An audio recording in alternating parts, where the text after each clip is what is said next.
Hello, my beautiful souls. Welcome sa ating tarot reading sessions. Keep in mind, general reading po ito. Maring mag-resonate, maring hindi. Kunin nyo na lang po kung para sa inyo and leave the rest. Maring mag-shift ang energies or magkabaliktad ang sitwasyon. Kaya kayo na pong bahala kung saan kayo nakalugar sa reading natin. Okay? Mga hulog agad. So, we have Justice. Nine of Swords, the King of Cups, and Two of Pentacles. Two of Cups, and the Eight of Wands. Tower, and Six of Cups. Ay. Bottom card natin, Four of Swords. Okay. So, nagja-juggling itong taong ito. Nagdadalawang isip, di makapag-decide. Malakas ang Libra energy natin dito. Pag decision making talaga, nako, hirap na hirap, no? So, itong taong to hindi makapag-desisyon.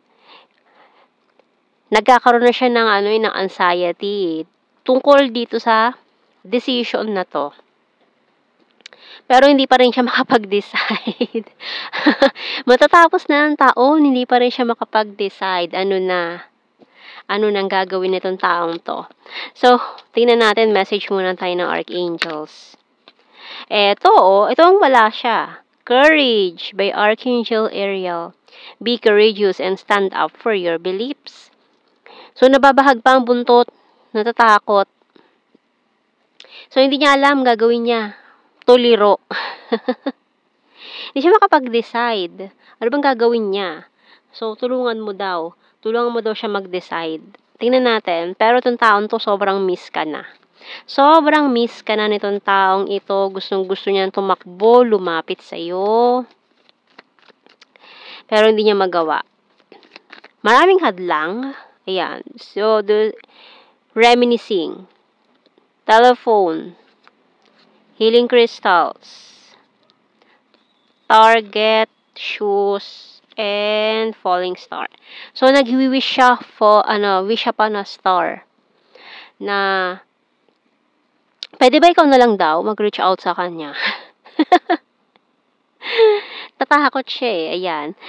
And, tingnan natin. Kasi, wala siyang lakas ng loob gawin yun. Lalo na kung Libra ito. Libra person. Lalo na kung you're dealing with a Libra. Shy type Libra. Ayan. So, tingnan natin. Ayan, kawawa naman to, can't sleep thinking of you all night long. Hindi niya alam gagawin niya. Paano ba? Ano daw bang gagawin niya? I want solid foundations. My intuition choose you. I'll start to save money. I'm waiting for you. Yun, naghihintay,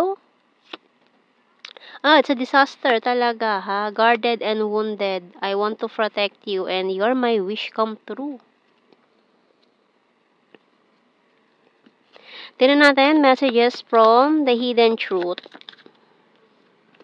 I'm grateful for the spiritual lesson.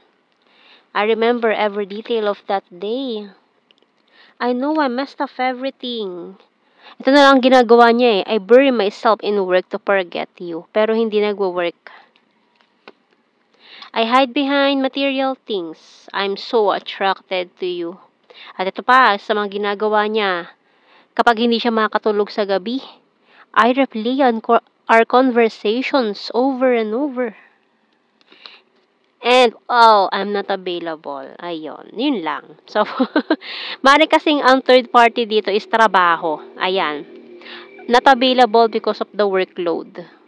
Pwede kasing iba ang third party. Pwedeng family, pwedeng work, kung ang priority niya. Ayan. Pero this time, trabaho.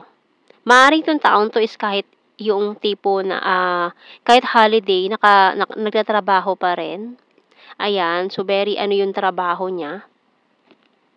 Parang wala siya masyadong pahinga or holiday, ganun. Kasi kahit holidays, nagtatrabaho siya.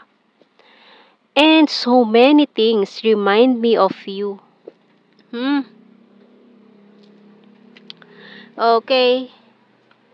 Tingnan natin sa blue card. commitment, all strings attached, and guilty. Ayan. So, guilty. Guilty siya. Kasi alam niya may mali siya, eh, kaya nahihiya siyang lumapit. Yung gano'n talaga, eh, 'no, 'pag alam niya kasing siya yung mali, siyempre mahihiya na 'yan. Kapag siya may ginawang mali, mahihiyang lumapit 'yan, 'no. Kaya tingnan natin, so ano, may ginawa nga siyang hindi maganda, kaya gano'n.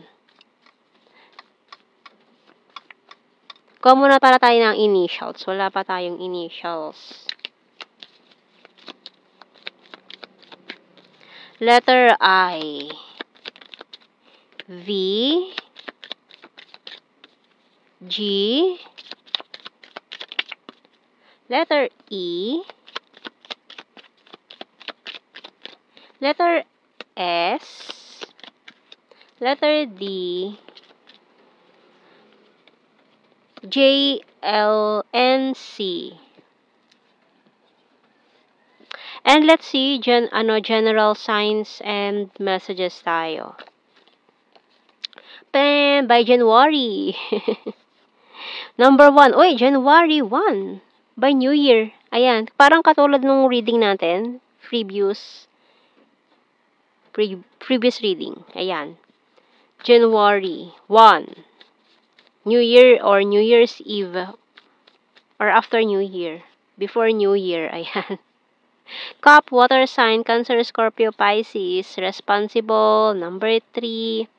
Very serious, high expectations, smart, skin tag, quiet person, cold city, dimple, September, 4, long distance, creepy stalker, ayan, fantastic friend, caring, killer smile, present lover, beach, Leo sign, April, August, neighbor, intelligent, has a dirty sense of humor, sweet, number 10.